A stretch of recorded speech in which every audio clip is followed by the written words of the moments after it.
Dobrý deň, volám sa Olga Golubničaja a som profesorkou na univerzite v Bonne, v Nemecku, kde vediem prvú výskumnú skupinu pre 3P medicínu na svete.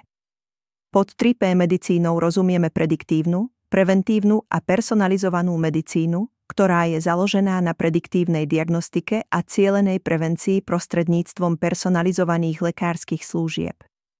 Takúto filozofiu a prístup ku zdravotnej starostlivosti presadzuje naša medzinárodná asociácia EPMA, čím sa rozumie Európska asociácia pre prediktívnu, preventívnu a personalizovanú medicínu, ktorú sme s kolegami založili v Bruseli v roku 2009 a ktorej som prezidentkou.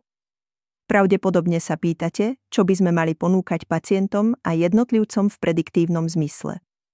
Ide o tzv. Systémové biosenzory, akými sú predovšetkým mitochondrie.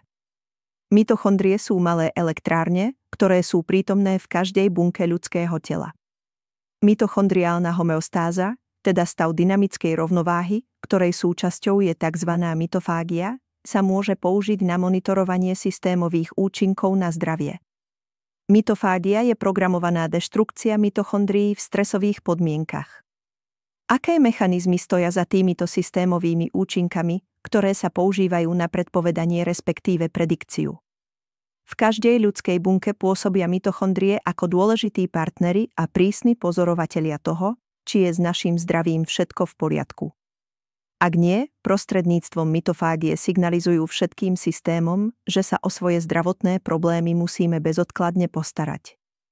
Úroveň signálu zodpovedá rozsahu zdravotného problému a dá sa objektívne odmerať.